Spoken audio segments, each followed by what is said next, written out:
Chapter 6, You Are Not a Lottery Ticket. The most contentious question in business is whether success comes from luck or skill.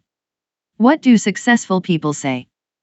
Malcolm Gladwell, a successful author who writes about successful people, declares in Outliers that success results from a patchwork of lucky breaks and arbitrary advantages. Warren Buffett famously considers himself a member of the Lucky Sperm Club and a winner of the ovarian lottery. Jeff Bezos attributes Amazon's success to an incredible planetary alignment and jokes that it was half luck, half good timing, and the rest brains.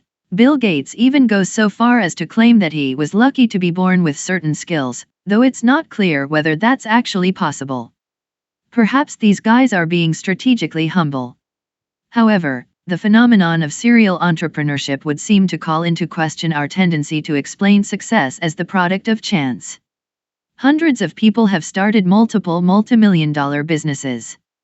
A few, like Steve Jobs, Jack Dorsey, and Elon Musk, have created several multi-billion-dollar companies. If success were mostly a matter of luck, these kinds of serial entrepreneurs probably wouldn't exist. In January 2013, Jack Dorsey, founder of Twitter and Square, tweeted to his 2 million followers, "Success is never accidental." Most of the replies were unambiguously negative. Referencing the tweet in The Atlantic, reporter Alexis Madrigal wrote that his instinct was to reply, "Success is never accidental," said all multimillionaire white men. It's true that already successful people have an easier time doing new things, whether due to their networks, wealth, or experience. But perhaps we've become too quick to dismiss anyone who claims to have succeeded according to plan. Is there a way to settle this debate objectively? Unfortunately not, because companies are not experiments. To get a scientific answer about Facebook, for example, we'd have to rewind to 2004, create 1,000 copies of The World, and start Facebook in each copy to see how many times it would succeed. But that experiment is impossible. Every company starts in unique circumstances, and every company starts only once. Statistics doesn't work when the sample size is 1. From the Renaissance and the Enlightenment to the mid-20th century, luck was something to be mastered, dominated, and controlled. Everyone agreed that you should do what you could, not focus on what you couldn't. Ralph Waldo Emerson captured this ethos when he wrote, "Shallow men believe in luck, believe in circumstances. Strong men believe in cause and effect." In 1912, after he became the first explorer to reach the South Pole, Roald Amundsen wrote, "Victory awaits him who has everything in order. Luck, people call it." No one pretended that misfortune didn't exist, but prior generations believed in making their own luck by working hard. If you believe your life is mainly a matter of chance, why read this book? Learning about startups is worthless if you're just reading stories about people who won the lottery. Slot machines for dummies can purport to tell you which kind of rabbit's foot to rub or how to tell which machines are hot, but it can't tell you how to win. Did Bill Gates simply win the intelligence lottery? Was Sheryl Sandberg born with a silver spoon, or did she lean in? When we debate historical questions like these, luck is in the past tense. Far more important are questions about the future. Is it a matter of chance or design? Can you control your future? You can expect the future to take a definite form, or you can treat it as hazily uncertain. If you treat the future as something definite, it makes sense to understand it in advance and to work to shape it. But if you expect an indefinite future ruled by randomness, you'll give up on trying to master it. Indefinite attitudes to the future explain what's most dysfunctional in our world today. Process trumps substance. When people lack concrete plans to carry out, they use formal rules to assemble a portfolio of various options. This describes Americans today. In middle school, we're encouraged to start hoarding extracurricular activities. In high school, ambitious students compete even harder to appear omnicompetent. By the time a student gets to college, he's spent a decade curating a bewilderingly diverse resume to prepare for a completely unknowable future. Come what may, he's ready for nothing in particular. A definite view, by contrast, favors firm convictions. Instead of pursuing many-sided mediocrity and calling it well-roundedness, a definite person determines the one best thing to do and then does it. Instead of working tirelessly to make herself indistinguishable, she strives to be great at something substantive, to be a monopoly of one. This is not what young people do today, because everyone around them has long since lost faith in a definite world. No one gets into Stanford by excelling at just one thing, unless that thing happens to involve throwing or catching a leather ball. You can also expect the future to be either better or worse than the present. Optimists welcome the future, pessimists fear it. Combining these possibilities yields four views: indefinite pessimism. Every culture has a myth of decline from some golden age, and almost all peoples throughout history have been pessimists. Even today, pessimism still dominates huge parts of the world. An indefinite pessimist looks out onto a bleak future, but he has no idea what to do about it. This describes Europe since the early 1970s, when the continent succumbed to indirect bureaucratic drift. Today the whole Eurozone is in slow-motion crisis, and nobody is in charge. The European Central Bank doesn't stand for anything but improvisation. The US Treasury prints "In God We Trust" on the dollar. The ECB might as well print "Kick the can down the road" on the euro.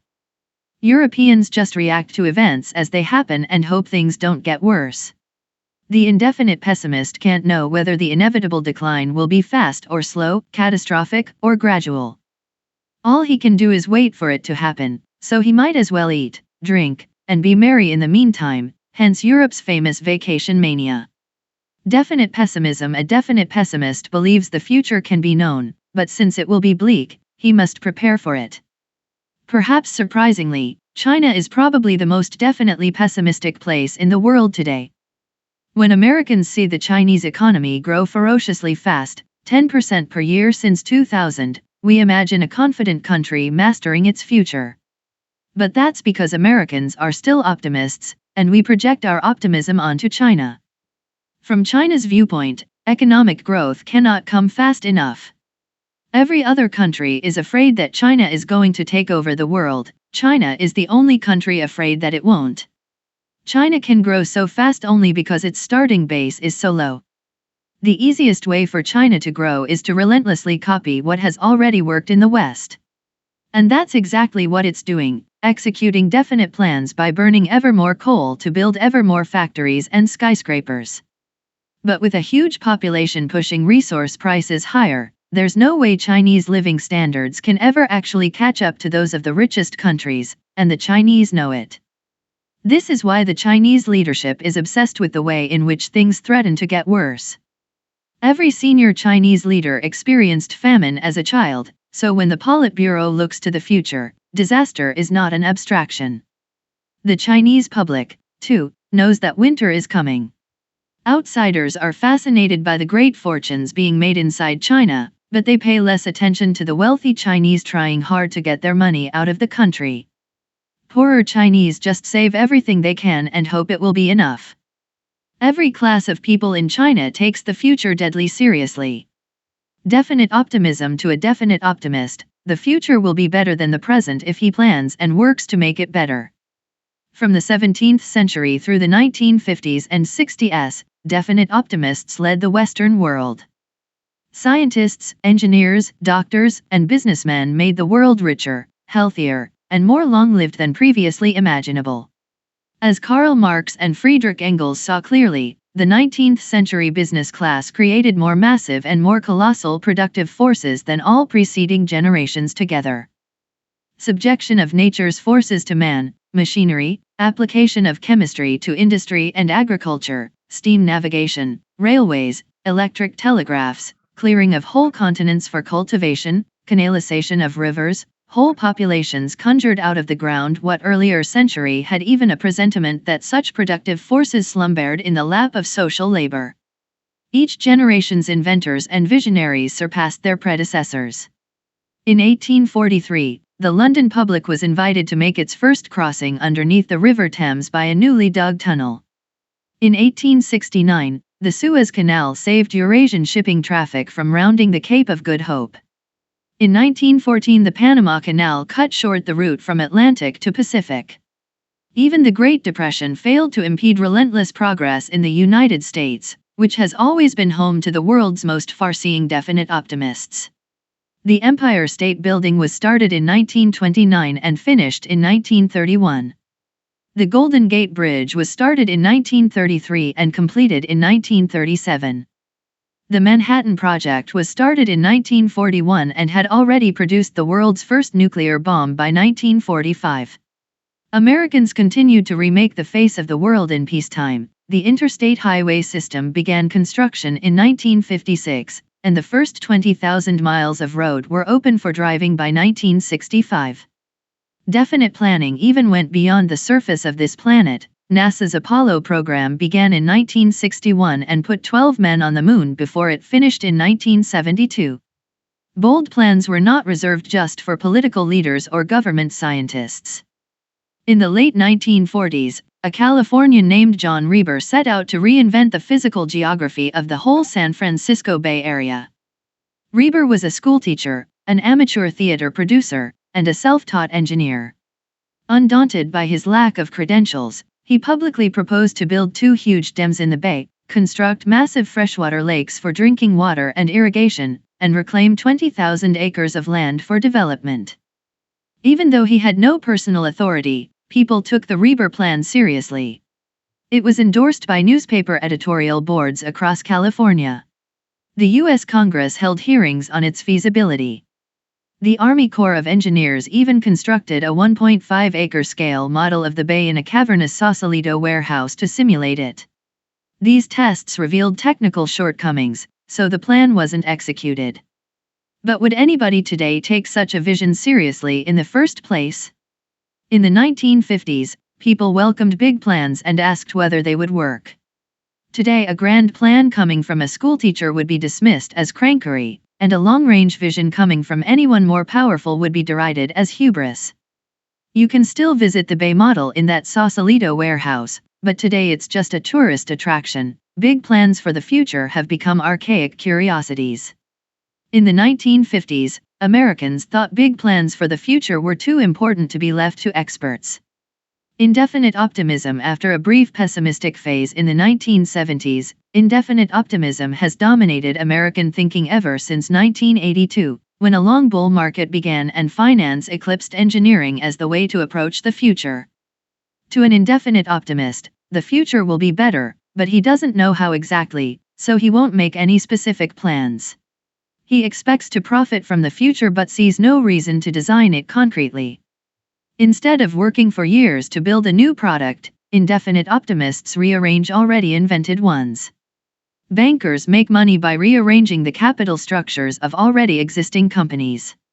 Lawyers resolve disputes over old things or help other people structure their affairs.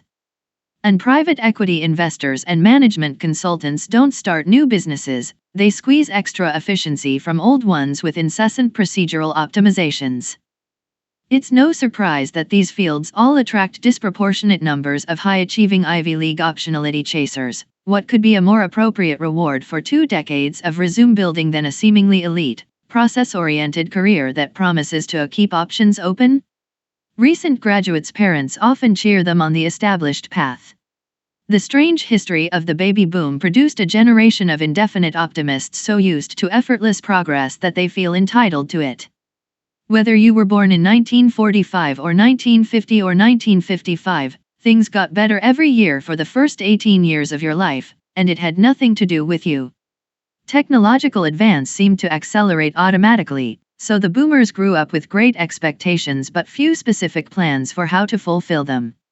Then, when technological progress stalled in the 1970s, increasing income inequality came to the rescue of the most elite boomers. Every year of adulthood continued to get automatically better and better for the rich and successful. The rest of their generation was left behind, but the wealthy boomers who shape public opinion today see little reason to question their naive optimism.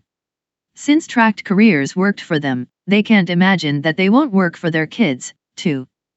Malcolm Gladwell says you can't understand Bill Gates's success without understanding his fortunate personal context. He grew up in a good family, went to a private school equipped with a computer lab, and counted Paul Allen as a childhood friend.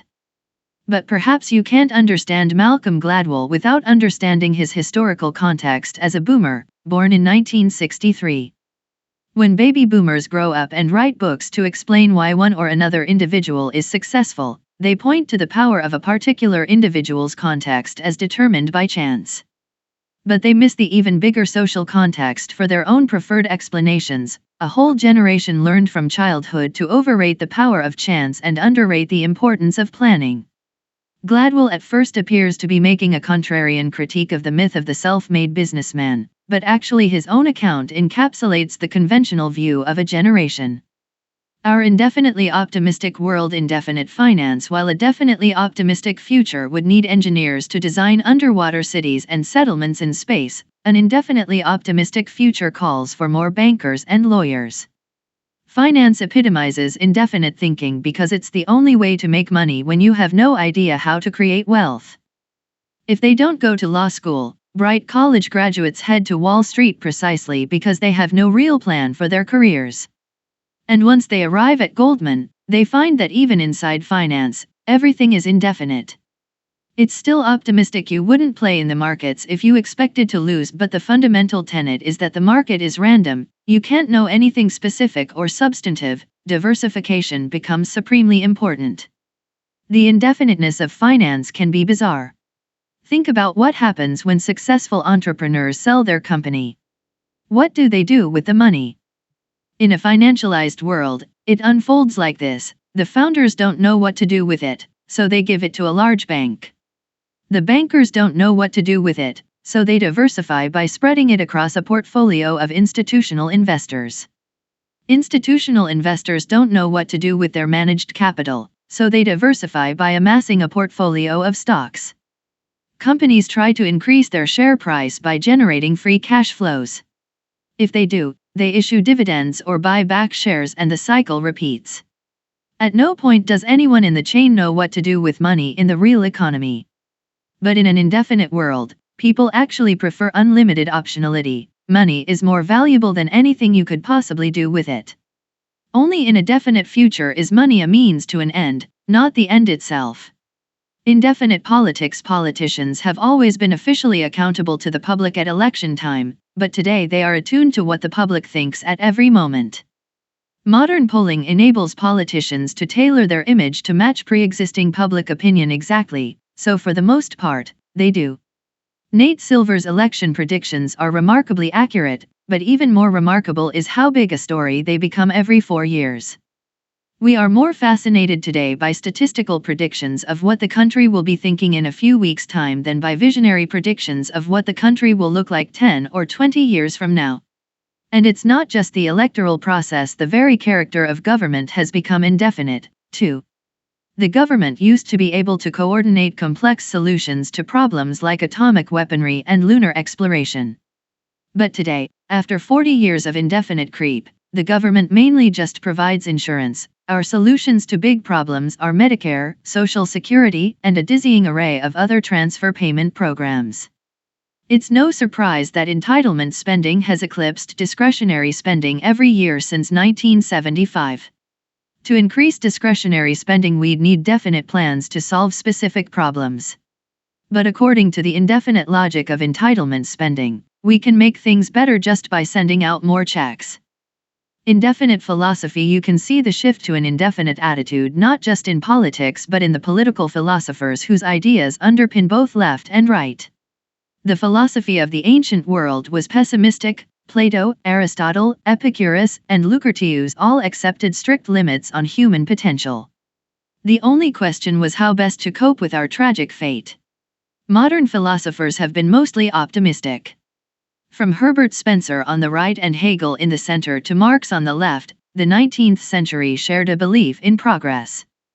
Remember Marx and Engels' encomium to the technological triumphs of capitalism from this page. These thinkers expected material advances to fundamentally change human life for the better. They were definite optimists. In the late 20th century, indefinite philosophies came to the fore. The two dominant political thinkers, John Rawls and Robert Nozick, are usually seen as stark opposites. On the egalitarian left, Rawls was concerned with questions of fairness and distribution. On the libertarian right, Nozick focused on maximizing individual freedom. They both believed that people could get along with each other peacefully, so unlike the ancients, they were optimistic. But unlike Spencer or Marx, Rawls and Nozick were indefinite optimists. They didn't have any specific vision of the future. Their indefiniteness took different forms. Rawls begins a theory of justice with the famous veil of ignorance. Fair political reasoning is supposed to be impossible for anyone with knowledge of the world as it concretely exists. Instead of trying to change our actual world of unique people and real technologies, Rawls fantasized about an inherently stable society with lots of fairness but little dynamism. Nozick opposed Rawls's patterned concept of justice. To Nozick, any voluntary exchange must be allowed, and no social pattern could be noble enough to justify maintenance by coercion. He didn't have any more concrete ideas about the good society than Rawls, both of them focused on process.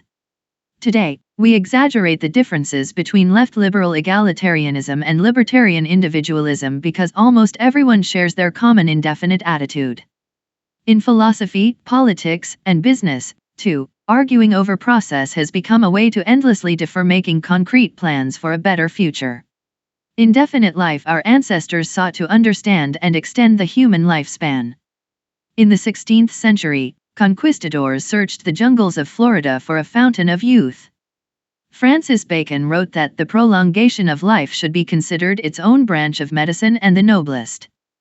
In the 1660s, Robert Boyle placed life extension, along with the recovery of youth, atop his famous wish list for the future of science. Whether through geographic exploration or laboratory research, the best minds of the Renaissance thought of death as something to defeat. Some resistors were killed in action. Bacon caught pneumonia and died in 1626 while experimenting to see if he could extend a chicken's life by freezing it in the snow. We haven't yet uncovered the secrets of life, but insurers and statisticians in the 19th century successfully revealed a secret about death that still governs our thinking today. They discovered how to reduce it to a mathematical probability. Life tables tell us our chances of dying in any given year, something previous generations didn't know. However, in exchange for better insurance contracts, we seem to have given up the search for secrets about longevity. Systematic knowledge of the current range of human lifespans has made that range seem natural. Today our society is permeated by the twin ideas that death is both inevitable and random. Meanwhile, probabilistic attitudes have come to shape the agenda of biology itself. In 1928, Scottish scientist Alexander Fleming found that a mysterious antibacterial fungus had grown on a petri dish he'd forgotten to cover in his laboratory. He discovered penicillin by accident. Scientists have sought to harness the power of chance ever since. Modern drug discovery aims to amplify Fleming's serendipitous circumstances a millionfold. Pharmaceutical companies search through combinations of molecular compounds at random, hoping to find a hit. But it's not working as well as it used to. Despite dramatic advances over the past 2 centuries, in recent decades biotechnology hasn't met the expectations of investors or patients. Ehrum's law, that's Moore's law backward, observes that the number of new drugs approved per $1 billion spent on R&D has halved every 9 years since 1950. Since information technology accelerated faster than ever during those same years, the big question for biotech today is whether it will ever see similar progress. Compare biotech startups to their counterparts in computer software. Biotech startups are an extreme example of indefinite thinking. Researchers experiment with things that just might work instead of refining definite theories about how the body's systems operate. Biologists say they need to work this way because the underlying biology is hard. According to them, IT startups work because we created computers ourselves and designed them to reliably obey our commands. Biotech is difficult because we didn't design our bodies, and the more we learn about them, the more complex they turn out to be.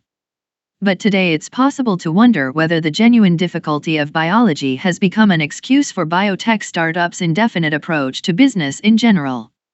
Most of the people involved expect some things to work eventually, but few want to commit to a specific company with the level of intensity necessary for success.